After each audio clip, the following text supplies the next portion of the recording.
வணக்கம். இன்னைக்கு நம்ம என்ன பேச போறோம் அப்படின்றத நம்ம டைட்டில் வச்சு ஓரளவுக்கு கண்டுபிடிச்சிருப்பீங்க. அது மட்டும் இல்லாம, நம்ம இன்னும் ஒரு சில விஷயத்த பத்தி பேச போறோம். அதுக்கு இந்த வீடியோ ஃபுல்லா பாருங்க. அப்பதான் உங்களுக்கு அந்த விஷயம் என்னன்னு சொல்லி தெரிய வரும். நம்ம வீடியோவ சப்ஸ்கிரைப் பண்ற எல்லாருமே, அந்த பெல் ஐகான ஃபர்ஸ்ட்டு கிளிக் பண்ணிடுங்க. அப்பதான் அந்த நோட்டிஃபிகேஷன் உங்களுக்கு வரும். நம்ம வீடியோவ பார்க்க தோணும். 2வது இந்த லைக் அண்ட் ஷேர் கொஞ்சம் பண்ணிடுங்க. உங்க மனசுல எதையாவது பத்தி பேசணும் அப்படின்னு நினைச்சிருந்தீங்கன்னா, அந்த கண்டென்ட்டை கமெண்ட்டா பண்ணிட்டு போங்க. நம்ம நெக்ஸ்ட் வீடியோவா அதை பத்தி பேசலாம். ஸோ இப்போ வாங்க நம்ம டைரக்டா வீடியோக்குள்ள போலாம்.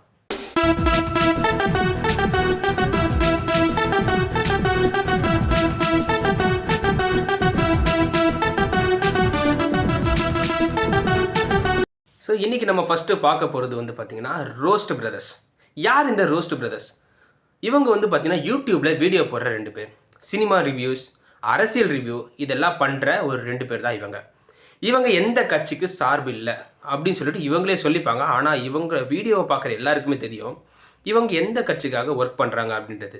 இவங்களுக்கு கண்டினியூஸாக கொடுக்கப்பட்ட ஒரே வேலை என்னன்னா, விஜய் அவர்களை கிரிட்டிசைஸ் பண்ணணும், விஜய் அவர்களை பற்றி தப்பாக பேசணும், அப்பப்போ ஒருமையிலும் பேசணும். இதுதான் இவங்களுக்கு கொடுக்கப்பட்ட இந்த டாஸ்க்கு. இவங்க தொடர்ந்து இதே தான் பண்ணிட்டு இருந்தாங்க. அவங்க வீடியோஸ் மூலமாக இல்லாமல் மட்டும் ஒவ்வொரு படம் ரிலீஸ் ஆகும்போது கூட விஜய் அவர்களை போயிட்டு அந்த ஒரு ரிவ்யூ அப்போ போயிட்டு தப்பாக பேசுகிறது தான் இவங்களோட ஒரு வழக்கமாக வச்சுட்டு இருந்திருக்காங்க. இதே போல் என்ன ஆயிருக்குன்னா, முந்தா நேற்று ஃப்ரெண்ட்ஸ் படம் ரிலீஸ் ஆகிருக்கு, ரீரிலீஸ் ஆகிருக்கு. அந்த ஃப்ரெண்ட்ஸ் படம் ரீரிலீஸ்க்கு இந்த 2 பேர் போயிட்டு அங்கே விஜயை பற்றி தப்பாக பேசியிருக்காங்க. இதனால் கோவமடைந்த விஜய் ரசிகர்கள் ஒரு 4 பேர் என்ன பண்ணியிருக்காங்கன்னா, அந்த 2 பேரை போட்டு பொழந்துட்டு இருக்காங்க. இது பல பேருக்கும் ரொம்ப சந்தோஷமான விஷயமாகவே மாறிப்போச்சு. ஆனால் இந்த 4 பேரை வந்து போலீஸ் அவர்கள் அரெஸ்ட் பண்ணிட்டாங்க. ஏன்னா இவங்க கம்ப்ளைண்ட் பண்ணிட்டாங்க. எனக்கு தெரிஞ்சு ஒரு 2 பேர் அடி வாங்கினதில் இதுவரைக்கும் இப்படிப்பட்ட பாசிட்டிவ் கமெண்ட்ஸ் வந்து நான் பார்த்ததே இல்லை. முதல் தடவையாக எல்லா மீம்ஸ் ட்ரோல்ஸ்லேயும் இவங்களை அடித்ததுக்கு கொண்டாடினது இதுதான் முதல் தடவை. இப்படிப்பட்டவங்களுக்கு கொண்டாடுறாங்கன்னா, அடி வாங்கிறதுக்கு கொண்டாடுறாங்கன்னா, அப்போ இவங்க எப்படியெல்லாம் பேசியிருப்பாங்கன்றதை நீங்களே கொஞ்சம் நினச்சி பார்த்துங்க. எப்பவுமே இவங்க எல்லாருக்கும் வந்து இந்த அரசியல்னா என்னன்னே தெரியாது.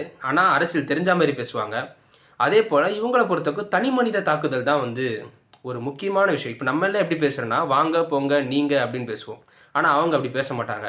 நீ வா போ, வாடா போடா, இதுதான்.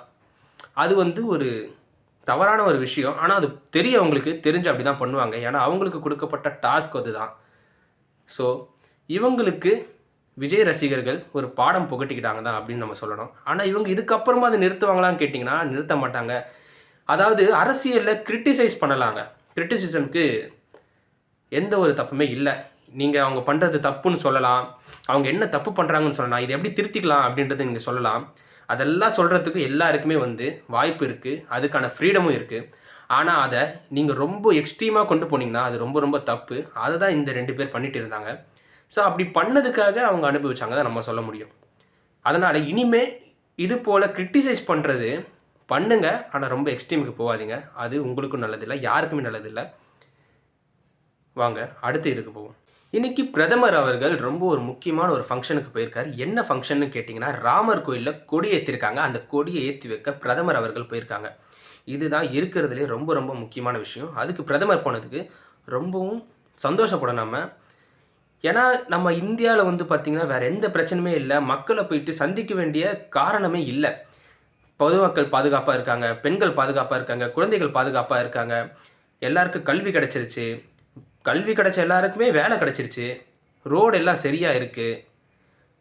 மக்கள் வந்து ஒரு பொருள் வாங்கிறதுக்கு கூட ஈஸியாக போய் வாங்கிடுறாங்க. மத பிரச்சனை இல்லை, சாதி பிரச்சனை இல்லை, போலீஸ் ஸ்டேஷன் எல்லாம் ஒழுங்காக ஒர்க் ஆகுது, எல்லாமே இருக்குது. அதனால் வந்து கொடியேற்ற போயிருக்காரு நம்ம பிரதமர். பிரதமர் அவர்களுக்கு வந்து ஒரு ரெக்வெஸ்ட் தான் இது. தயவு செஞ்சு இந்தமாதிரி விஷயத்துக்கு போகிறதுக்கு பதில் பொதுமக்களை போய் சந்தித்து அவங்களோட குறையை கேட்டு அவங்களுக்கு என்ன தேவைன்றதை முதல்ல பாருங்கள். இது பார்த்தீங்கன்னா எனக்கு தெரிஞ்சு நல்லா இருக்கும்னு தோணுது. ஏன்னா இந்த கொடி ஏற்றுறதுன்றது அவ்வளோ பெரிய முக்கியமான ஒரு விஷயமே இல்லை எனக்கு தெரிஞ்சு இது வரைக்கும் பிரதமர் எந்த ஒரு மக்களையும் போய் சந்தித்து அவங்களோட குறைகளை கேட்டு பண்ண மாதிரி எங்கேயுமே நம்ம பார்க்கல. ஒருவேளை அப்படி நடந்திருந்தால் நீங்கள் வந்து கமெண்ட் செக்ஷனில் சொல்லிட்டு பாங்க, எங்கே பண்ண என்ன, எப்படி போய் பார்த்தாரு என்னன்னு சொல்லிட்டு. ஒரு பக்கம் நம்ம பிரதமர், இன்னொரு பக்கம் நம்மளோட முதலமைச்சர். இன்றைக்கி வந்து முதலமைச்சர் வந்து பார்த்திங்கன்னா செம்மொழி பூங்காவை வந்து திறந்து வைக்க போயிருக்காரு.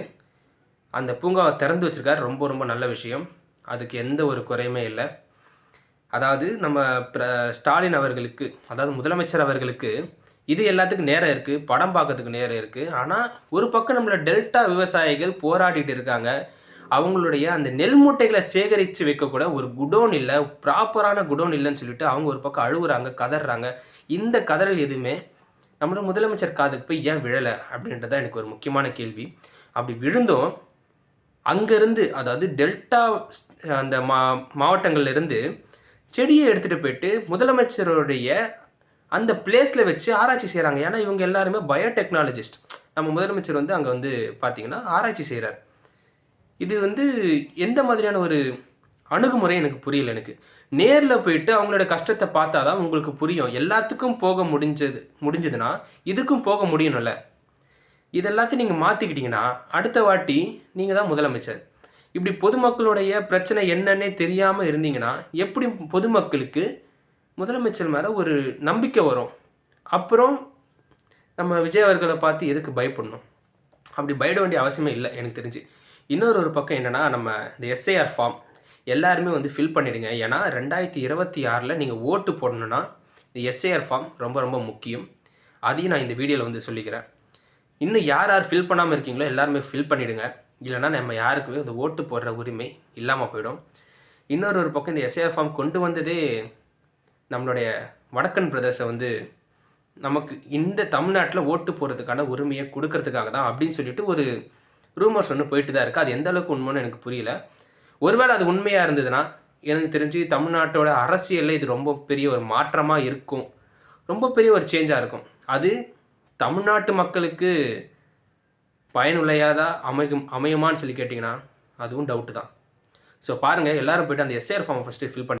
இன்றைக்கி நம்ம பேச போகிற கடைசி டாபிக் என்னென்னா, இந்தியா வந்து பார்த்திங்கன்னா 5ஆம் ரக போர் விமானங்களை வந்து தயாரிக்க ஸ்டார்ட் பண்ணிட்டாங்க. அதுக்கான ஐடியா எல்லாம் பார்த்திங்கன்னா ஃபுல்லாக கம்ப்ளீட் ஆகிடுச்சு. இன்னும் ப்ரோட்டோடைப் ரெடி ஆகலை. அந்த ப்ரோட்டோடைப் எப்போ ரெடி ஆகுனா 2027 இல்லை 28 ரெடி ஆகிடுன்னு சொல்லியிருக்காங்க. இது வந்து பார்த்திங்கன்னா இந்தியாவுக்கு ரொம்பவும் ஒரு வலு சேர்க்கிற ஒரு விஷயமாக தான் இருக்கும். ஏன்னா நம்ம எல்லாமே வந்து பார்த்திங்கன்னா வெளிநாட்டில் இருந்து தான் நம்ம இறக்குமதி பண்ணிகிட்டு இருக்கோம் இந்த போர் விமானங்கள் எல்லாமே. இந்தியாவிலே இந்த 5ஆம் ரக போர் விமானங்கள் வந்தால் நம்ம இந்தியாவுக்கு இது வந்து மேலும் வலுக்கூட்டுற ஒரு விஷயமாக தான் இருக்கும். இன்றைக்கு வரைக்கும் நம்மக்கிட்ட வந்து பார்த்திங்கன்னா 4ஆம் ரக போர் விமானம் தான் இருக்குது. அப்புறம் 4.5ஆம் ரக போர் விமானம் தான் நம்மக்கிட்ட இருக்குது. அதுவும் ரஃபேல். அதுவும் இன்னும் முழுசாக நம்மக்கிட்ட இருந்து வந்து சேரலை. இன்னொரு பக்கம் இப்போ இந்த 5ஆம் ரக போர் விமானம் வந்துச்சுன்னா இது பாகிஸ்தானுக்கு பெரிய ஒரு அச்சுறுத்தலாக இருக்கும். இன்றைக்கி கூட பார்த்திங்கன்னா ஆப்கானிஸ்தானில் வந்து பார்த்திங்கன்னா பாகிஸ்தான் வந்து அத்துமீறி குண்டு வீசி இருக்காங்க. அதில் 9 பேருக்கு மேலே இறந்துட்டதாக ஒரு தகவல் வந்து வெளிவந்திருக்கு. இது தெரிஞ்சு இது வந்து ஒரு தப்பான விஷயமாக தான் இருக்குது. ஏன்னா இந்த மாதிரி அத்துமீறி போயிட்டு குண்டு வீசி பொதுமக்களை தாக்குறது ரொம்ப ரொம்ப தப்பு. இது பாகிஸ்தான் அப்பப்போ பண்ணுறது தான். இதுக்கு இந்தியா மேலேயும் நெக்ஸ்ட்டு பண்ணுறதுக்கான வாய்ப்புகளுக்கு, ஏன்னா ஆல்ரெடி இப்போ ஒரு பாம் பிளாஸ்ட் வந்து நடந்தது. அதுக்கும் பாகிஸ்தானுக்குமே தொடர்பு இருக்கிறதா தான் சொல்கிறாங்க. இப்போ இந்த 5ஆம் ரக போர் விமானம் 2500 கிலோமீட்டர் வேகத்தில் போகக்கூடிய ஒரு விமானம். இந்த போர் விமானங்கள் வந்து பார்த்திங்கன்னா 2030 பயன்பாட்டிற்கு வரும் அப்படின்னு சொல்லப்படுது. அது எந்த அளவுக்கு உண்மைன்னு எனக்கு தெரியல. ஒருவேளை 2030 பயன்பாட்டுக்கு வந்தால் இது ரொம்ப நல்ல விஷயம்தான். இந்தியா வந்து பார்த்திங்கன்னா எல்லா விஷயங்களுமே வெளிநாட்டை சார்ந்து இருக்குது. எல்லாமே வெளிநாட்டுக்கிட்ட நம்ம வாங்க வேண்டியதாக இருக்குது. அப்படி பண்ணக்கூடாதுன்னா நம்ம இந்தியாவிலேயே உள்நாட்டு உற்பத்தியை வந்து அதிகப்படுத்தணும். இதன் மூலயமா யங்ஸ்டர்ஸ்க்கு வேலை வாய்ப்புகள் அதிகமாகும். அதுக்கப்புறம் வந்து பார்த்திங்கன்னா பாவர்ட்டி குறையும். முக்கியமான விஷயம் அதுதான், பாவர்ட்டி குறையும். ஸோ இதை வந்து கவர்மெண்ட் வந்து கருத்தில் வச்சுக்கிட்டு இந்த விஷயங்கள்லாம் கொஞ்சம் எடுத்து செஞ்சாங்கன்னா நல்லாயிருக்கும். உங்களை இந்த வீடியோ ஃபுல்லாக பார்த்தவங்க எல்லாருக்கும் நன்றி. உங்களை நான் அடுத்த வீடியோவில் சந்திக்கிறேன். வணக்கம்.